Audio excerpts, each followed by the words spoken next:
For me, at 27, sleep wasn't a peaceful harbor. It was a battlefield strewn with nightmares and terror. My nights were besieged by a legion of invisible demons. Night terrors, insomnia, and sleepwalking paraded in turn, dragging my spirit into an abyss. The pills from my doctors were merely temporary ceasefires. Once their effects faded, a new wave of torment would inevitably crash over me. The root of it all was a past trauma I refused to touch, a memory I didn't even dare to acknowledge. Yet, life always offers moments of respite. It was during one of those rare stretches of peaceful sleep that I met Jeff. I had just switched medications, clinging to a faint hope that this time might be different. I moved into his apartment, becoming his roommate. He was a disarmingly candid man. Within the first hour of our meeting, he casually mentioned he was gay. It meant nothing to me. At the time, I identified as straight, though my romantic history was so brief it was almost non-existent. My past relationships had all withered under the weight of my uncontrollable depression and sleep disorders. I would inevitably withdraw, pushing my partner away until she left. Jeff was a doctor, his schedule a chaotic mess. He'd often return, exhausted, just as I was struggling against the profound loneliness of the late hours. I, a freelancer, had long adapted to working at night, using the monotony of data analysis to fend off the madness breeding in my own mind. That night, everything spun out of control. I stared at my computer screen, but the words were a meaningless blur. A chilling sense of isolation consumed me. My thoughts ran wild, conjuring every horrifying possibility. An axe murderer could break down the door at any moment. I checked the locks again and again, a desperate prayer for Jeff's return echoing in my head. Frustration and fear intertwined until I gave up on work. I lay in bed, but didn't dare take my second dose of sleeping pills. The side effects were already making my heart pound. I was terrified of falling asleep, even more terrified of being helpless and unaware if someone were to break in. I don't know how much time passed before I finally plunged into a dream, back into the past I fought so hard to escape. In the nightmare, I was running, endlessly running from an encroaching darkness. Just as it was about to swallow me whole, a voice pierced through the fog. "It's okay, no one's going to hurt you." And then, everything went silent. When I woke, a powerful sense of dislocation washed over me. I had slept soundly, yet my surroundings were utterly alien. The texture of the sheets, the mattress beneath me, none of it was mine. I whipped my head to the side and saw someone lying next to me. Panic seized my heart. I couldn't make out the person's face, only a shock of dark hair, and a single thought screamed through my mind. I've been kidnapped. A hysterical scream tore from my throat. The person beside me shot up, startled. Only then did I see that the man I'd been sharing a bed with was Jeff. "How did I get here? Did I sleepwalk?" I asked, my voice trembling. "You did," he said, rubbing the sleep from his eyes. "You burst into my room last night, mumbling something about someone trying to hurt you. At first, I thought you were awake, that maybe there was an intruder, but then I saw your eyes were vacant. You were looking right through me. That's when I knew you were sleepwalking. But how did I end up in your bed?" My face grew hot. "You were panicking, completely terrified. I tried to hold you, to tell you everything was okay. Then you just collapsed in my arms, fast asleep. I was afraid you'd start walking again, so I kept you here where I could watch over you." A wave of shame washed over me. "I'm so sorry, I didn't mean to cause you trouble." I couldn't meet his eyes. "It's okay," he said gently. "I knew you had sleep issues, but I didn't realize how bad it was. Have you sought professional help?" "I've seen doctors, I'm on medication, but it's always just a temporary fix." "Maybe the root of it is psychological," he suggested. "I don't do therapy." I snapped back, my tone harsh.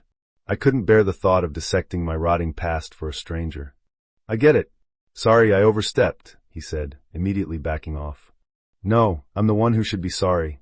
I took a deep breath, forcing myself to speak. "It's strange, but in my dream, when I heard your voice, the nightmare just stopped. It was the most peaceful sleep I've had in years." He looked surprised, then thoughtful. After a moment, as if making a brilliant decision, he looked at me and said, "Would you want to sleep in here with me? Until you get your medication sorted out, or for as long as you need.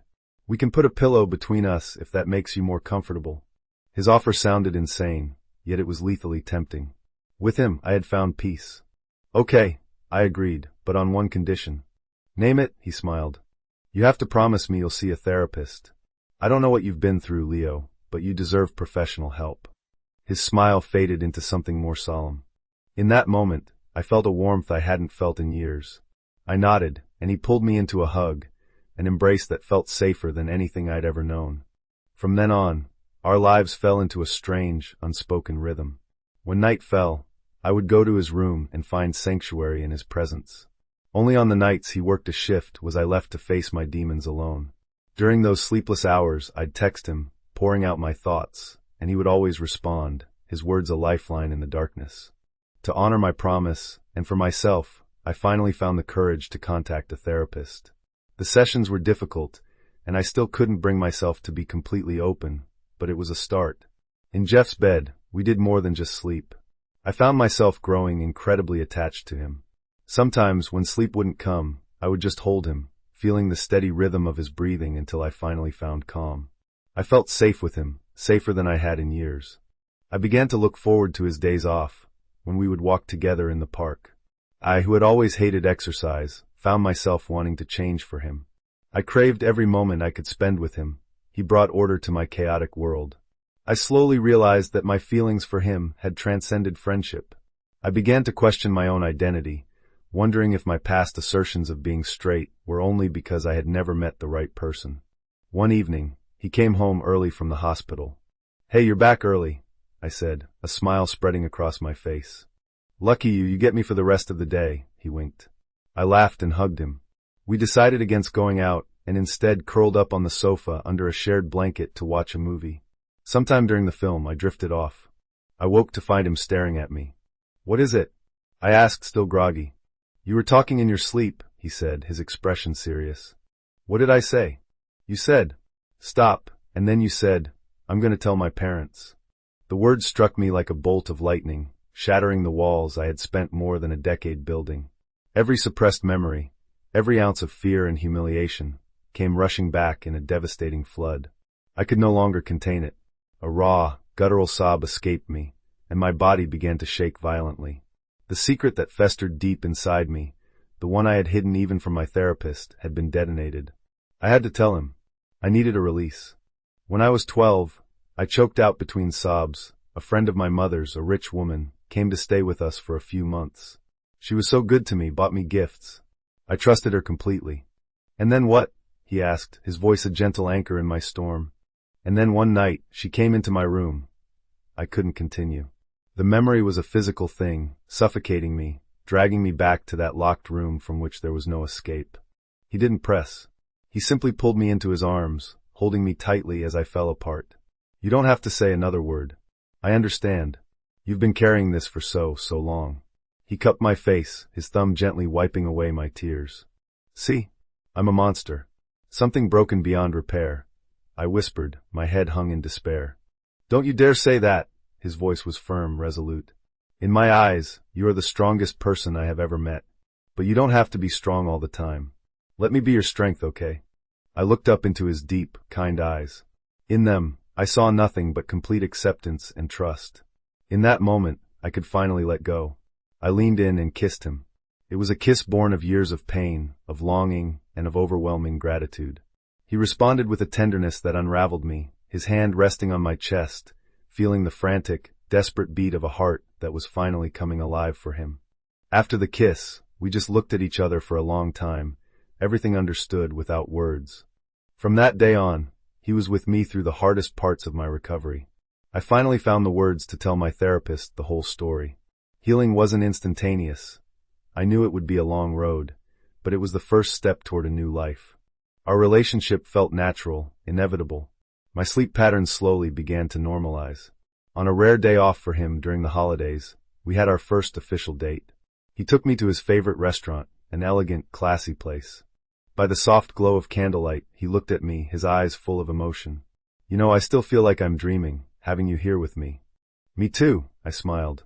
"Thank you for pulling me out of that endless darkness, for showing me I'm not alone." He took my hand. "I brought you here to tell you something. Maybe it's too soon, but I can't wait any longer. Leo, I have fallen deeply in love with you." My heart stopped. I never thought those beautiful words could ever apply to me. When you met me, I was just an empty shell of a man.